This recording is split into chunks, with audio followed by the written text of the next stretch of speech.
Welcome to today's Explainer. We're going to dive into the incredibly tragic and sudden passing of 36-year-old actress Hayden Panettiere. We're going to unpack exactly how a localized tragedy down in Greenville, South Carolina, somehow escalated into a full-scale federal probe. It's a lot to process, so let's jump right in. So here's the massive question investigators are grappling with right now. The preliminary autopsy showed absolutely no signs of trauma. Local police didn't see any immediate evidence of foul play. So, why in the world is the Federal Drug Enforcement Administration, the DEA, suddenly stepping in? It really makes you wonder, right? To really understand how we got here, we've got to look at the baseline facts. On a Sunday in Greenville, South Carolina, the actress was found unresponsive in cardiac arrest at an apartment she was temporarily staying at. First responders rushed in, tried life-saving measures, but tragically she was pronounced dead at the scene at 2:32 p.m. Now, here's the detail that really stands out. Dispatch audio from the incident actually seems to mention the word overdose. Looking at this, there's just such a stark contrast between what was initially found and the reality of where we are today. Initially, the scene didn't outwardly point to a violent death at all, but now, authorities are aggressively probing for criminality. The sheer suddenness of it all has brought a massive federal agency right into the middle of the investigation. Which brings us to the DEA. Why are they getting involved? Well, retired detective Matt Irvine pointed out something really interesting. The DEA doesn't just swoop in for a standard overdose. They usually get involved when they think the substances might be tied to a specific person or a shadowy organization that they're already looking into at the federal level. So investigators are essentially fighting this battle on two completely different fronts. On one hand, you've got the intimate partner angle and the people who were physically right there at the scene. But then on the other hand, you've got the feds tapping into their massive forensic resources to track digital communications and hunt down illicit substance suppliers. It's this heavy-duty complementary approach between local cops and federal agents. And when we talk about targeting modern suppliers, we're talking about massive digital forensics. Think about it. As Detective Einvein noted, high-profile celebrities aren't usually buying stuff on a random street corner. They're using encrypted apps and electronic devices. That leaves a digital fingerprint, and the feds are uniquely equipped to follow that trail.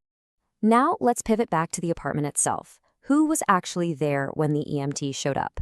Reports indicate that her on-again, off-again boyfriend, Brian Hickerson, along with his brother Zach, were present.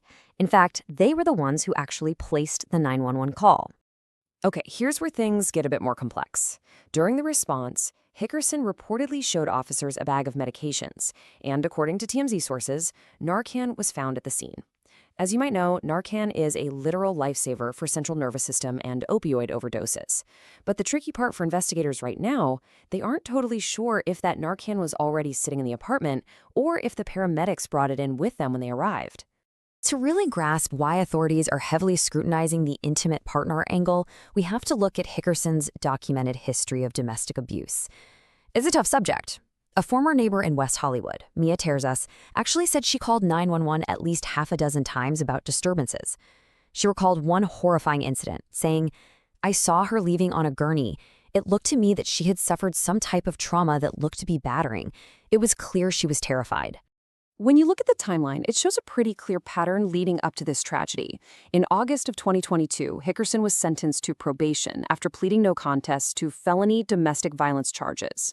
By March of this year, the actress had reportedly hired security just to keep him away. Her own mother even spoke out publicly against him in May. And yet, on that tragic Sunday, he was there at the scene. I do want to make it absolutely clear, though. As of right now, absolutely no one has been charged or even officially accused of a crime related to her passing. We are just looking at the facts as they're laid out. Still, as Detective Irvine explains, even without murder accusations, statistics tell a grim story. When women are killed, it's very often by an intimate partner. So someone with a known history of abuse is an obvious person of interest. Investigators literally have to thoroughly investigate and legally rule them out. That's exactly why they're likely going after warrants for his phones, his car, and his residence to definitively rule him in or out. So, what's the holdup? What evidence are investigators actually waiting on to determine if a crime happened? Well, they're looking for proof that someone intentionally gave her a substance far more lethal than she realized. For example, what if she thought she was taking one thing, but was secretly handed a fatal dose of something entirely different? That whole determination rests on the toxicology results, which is exactly what authorities are waiting for. It's a strict process, sample collection, then rigorous lab analysis. This kind of thing honestly takes weeks. Usually, these reports go public when they're done, but if there's a massive criminal probe happening behind the scenes, authorities might actually keep it totally under wraps so they don't tip off their targets or mess up a grand jury presentation. Let's zoom out for a second from all the sterile forensic mechanics. We really need to take a moment to remember the human being at the center of all this. Hayden Panettiere was incredibly open and honest with her fans about her deep, personal battles with postpartum depression and addiction. Knowing how hard she fought makes losing her at such a young age just absolutely heartbreaking. Her ex-fiancé, former heavyweight champ Vladimir Klitschko, articulated this profound loss so beautifully. He talked about her immense talent, but also acknowledged the really dark sides of such a demanding industry. And what really hits home is when he reminds us of the true gravity of this. She leaves behind their young daughter, Kaya, who now has to grow up and navigate life without her mom. So many of her co-stars from Nashville, Heroes, and Scream 4 have shared these touching tributes to her massive heart.